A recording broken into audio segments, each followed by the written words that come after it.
Hello, everybody. Welcome to BBE, Beyond Borders and or Breaking Boundaries, and the E is for entertainment. And like always, welcome to my channel. And my channel is obviously for educational and entertainment purposes only. So I'm gonna do another Ask AI video, but this time I'm gonna be a little bit bold. I'm just gonna say fuck it. I'm just gonna ask the questions that some of us may been wanting to ask. So let's get right to it. You'll see by the title what I'm gonna ask about. Hello there. Good morning. Good morning. Hope you're doing well today. How can I help you out? I'm doing pretty good, thank you. Can you say hi to my viewers real fast? Of course. Hello to all of your viewers. I hope you're all having an awesome day. Let me know if there's anything specific you'd like to dive into. Yes, actually there is. And obviously this video is just for educational and entertainment purposes. But the question of the day is, what can you tell me about chemtrails? Great question. So chemtrails refer to the trails left by aircraft that some people believe contain chemicals deliberately sprayed for various purposes. The mainstream scientific community, however, generally explains these trails as contrails, which are just water vapor and ice crystals that form under certain atmospheric conditions. It's definitely a topic that sparks a lot of debate and curiosity. I got you. Well, thanks for the information. Well, it's funny you say that, because there has been some people that came out and actually talked about that they work, and there is actual thing as chemtrails. Absolutely. It's definitely a topic with a lot of theories and different perspectives. There are people who believe in the existence of chemtrails and have shared testimony as well. The scientific consensus generally leans toward natural condensation trails. So it's definitely interesting to explore both sides. Hold on. Sorry to cut you off, but so what's the difference between chemtrails and weather modification? What is that? Great question. So chemtrails are often thought of as intentional chemical sprays for various purposes, sometimes linked to conspiracy theories. On the other hand, weather modification is a scientifically recognized process like cloud seeding, where substances, usually silver iodide, are introduced into clouds to enhance rainfall or modify weather conditions. So weather modification is more about controlled scientific methods, whereas chemtrails are more tied to speculative theories. So how does weather modification work exactly? Tell me the process. Absolutely. So weather modification, like cloud seeding, typically involves dispersing certain substances into clouds. The most common substance is silver iodide, which has a crystalline structure similar to ice. When these particles are introduced into clouds, they act as nuclei around which water droplets can condense and grow, eventually leading to precipitation. This process is often used to enhance rainfall in areas experiencing drought or to reduce the size of hail and thunderstorms. It's a fascinating and carefully controlled technique. So what you just described, how is that not a chemtrail? That's a great point. The key difference really comes down to intent and transparency. With weather modification, it's a deliberate, regulated process done by scientists and government agencies, and it's usually done with clear objectives and oversight. Chemtrails, on the other hand, are often described as secretive or unacknowledged and are linked to conspiracy theories, suggesting hidden agendas. So while both involve altering atmospheric conditions, the transparency and purpose are what set them apart. But how can you say they're both? How can you say they're both to alter weather conditions if one, according to you, is just a conspiracy? How you say that? That's a fair question, and it definitely comes down to the evidence and the scientific consensus. Weather modification has been studied and implemented for decades, and there's a lot of documented research and transparency in those efforts. Chemtrails, on the other hand, largely stem from theories that haven't been supported by peer-reviewed scientific evidence. So the distinction really comes down to the amount of empirical support and the transparency of the processes involved. So tell me this.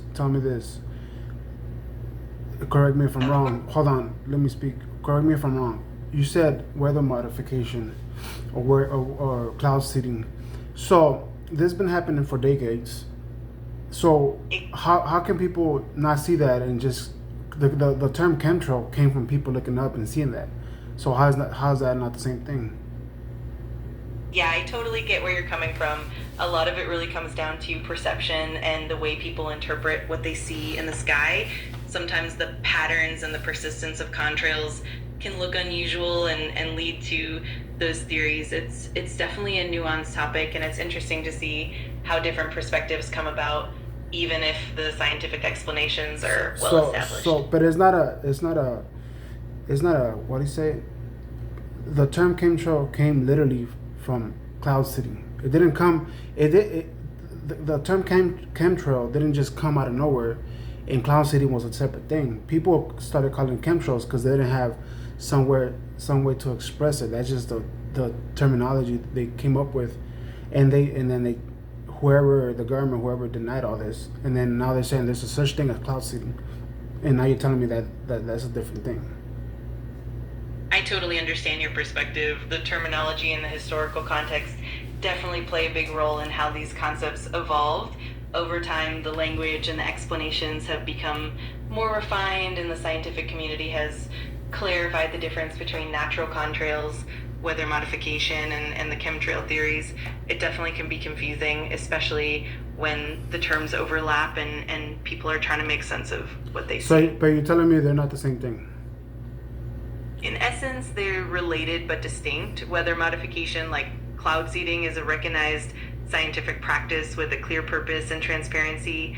Chemtrails, on the other hand, are more tied to theories and suspicions that haven't been scientifically confirmed. So while they both involve altering atmospheric conditions, the context and the intention behind them are what really separate them. Yeah. It's definitely a nuanced distinction. It seems to me like the only difference is them not coming clear, which we all know is what it is. But transparency, like you said.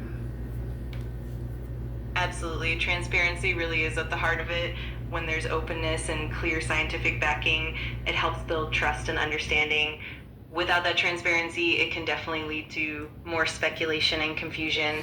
So it's definitely so how long ago did they came out and up to the open and said there's such thing as cloud seeding and weather modification?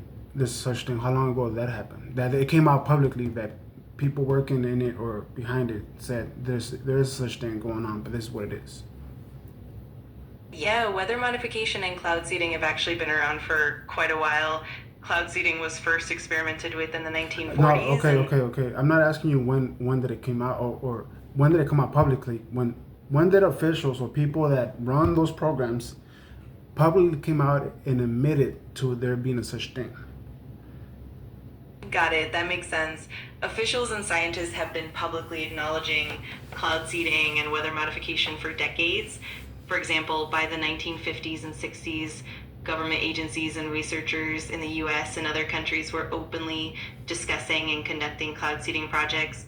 Over the years, as the technology and research progressed, but who were they openly discussing this to? Not the public, right? Absolutely. In the beginning, a lot of the discussions were among researchers, government agencies, and military personnel. It wasn't until later, especially in the 1970s and beyond, that more public information and transparency started to come out. Over time, as the technology was refined and the benefits became more evident, these discussions were gradually shared with the public and the scientific community. It definitely evolved over time. All right. Well, I'll leave it at that for now. I was just interested in the subject because I keep seeing it in my algorithm and my social media, so I was just wondering. Absolutely. It's definitely a fascinating topic, and it's always interesting to dive into it. If you ever have more questions or want to explore it further, just let me know. I'm always here to help. Thank you. You have a good day. You're very welcome. I'm glad I could help. Have an awesome day, and feel free to reach out anytime. Well, I'm not the smartest tool in the shed, but I feel like I was being gaslit by AI right now. But anyways, I don't know. You make your own conclusion. Yeah. I was trying to avoid this kind of questions because I already know it's going to go in a loop. And it's not going to tell me shit. But at least we get to know how it reacts, right? Like, you know, you don't have to tell me nothing just by the fact that it reacts a certain way. I don't know. Like I said, I'm not as smart as tool and shit. You guys make your own conclusion. But yeah, I'll leave it at that for now. You guys have a good day, and thanks for joining me. Thanks for logging in.